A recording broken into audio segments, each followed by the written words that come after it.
একজন বাবা বৃদ্ধাশ্রমে বসে ছেলে মেয়েদের অভিশাপ দিয়েছেন এবং বলেছেন তার সন্তানরা যেন তার মৃত্যুর পর লাশটাও না ছুঁইতে পারে। সম্প্রতি এটি মিডিয়া ভাইরাল হয়েছে। ঘটনাটি আমাকে গভীরভাবে ভাবিয়েছে। আমার মেয়েও আমার কথা শুনে না। ছেলে মেয়ে এবং বাবা মায়ের উদ্দেশ্যে একটু নাসিহা করবেন প্লিজ।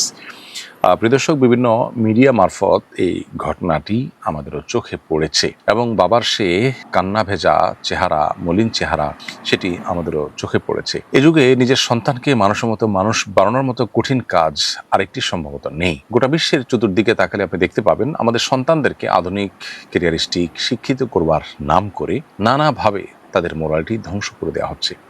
সন্তানদেরকে পশ্চিমা পৃথিবীতে তো নিয়মিত বাবা মা থেকে দূরে সরাবার বিভিন্ন আয়োজনই করা হয়। অর্থাৎ বাবা মার সাথে সামান্য কোনো মনোমালিন্য হলেও কর্তৃপক্ষ বা প্রশাসন সেটাকে কেন্দ্র করে বাবা মা থেকে তাদেরকে বিচ্ছিন্ন করবার বহুবিধ উদ্যোগ নেয়। কখনো সেটাকে মিটমাট করার, মীমাংসা করবার উদ্যোগ নেয় না। আল্লাহ তাআলা সাধারণ অন্য মুসলমানদের ক্ষেত্রেও বলেছেন ওয়াসলুহ খায়র, মীমাংসা উত্তম। আল্লাহ বলেছেন ফাসলিহু বাইনা আখাওয়াইকুম, তোমরা মুসলমানরা পরস্পরের মধ্যে মীমাংসা করবার চেষ্টা করো। সেখানে মা বাবার সাথে সন্তানের, স্বামীর সাথে স্ত্রীর যদি কোনো কারণে মনোমালিন্য হয়, তাহলে মীমাংসা করার চেষ্টা না করে বরং সেখানে বিচ্ছিন্ন করার চেষ্টা, সেখানে অধিকারের নাম দিয়ে পৃথক করার চেষ্টা, এটা কোনো অবস্থাতে গ্রহণযোগ্য নয়। এটা মানব সভ্যতার জন্য অন্তত ভালো কিছু বই আনে না। এটি বোঝার জন্য অবশ্য পণ্ডিত হওয়ার প্রয়োজন নেই। বহু পরিবারের হাহাকার আমরা শুনেছি, শুনতে পাই, শুধুমাত্র এই কৃষ্টির কারণে, কালচারের কারণে। প্রিয় দর্শক, আমাদের সন্তানদেরকে আমরা দিনী চেতনায় উদ্বুদ্ধ করা, এটা কত গুরুত্বপূর্ণ, এই ধরনের ঘটনাগুলো বারবার সে বিষয়টিকে আমাদেরকে স্মরণ করিয়ে দেয়।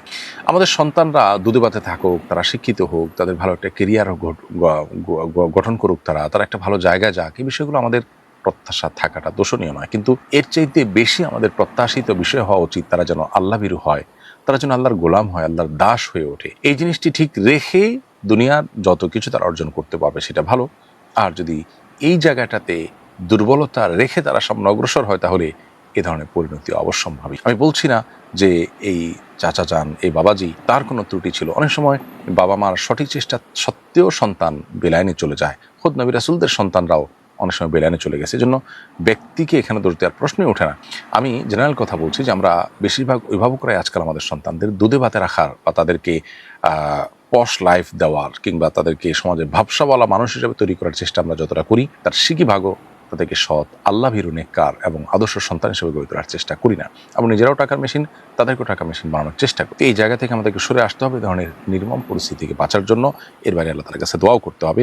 আমি জানি না আমার এই বাবাজির কষ্ট আদৌ লাঘব হয়েছে কিনা, তার সন্তানদের কানে তার এই আকুতি পৌঁছেছে কিনা, তাদের বিবেক জাগ্রত হয়েছে কিনা। আমরা দোয়া করি আল্লাহ তাআলা তার কষ্ট, মনোবেদনা দূর করে দিন।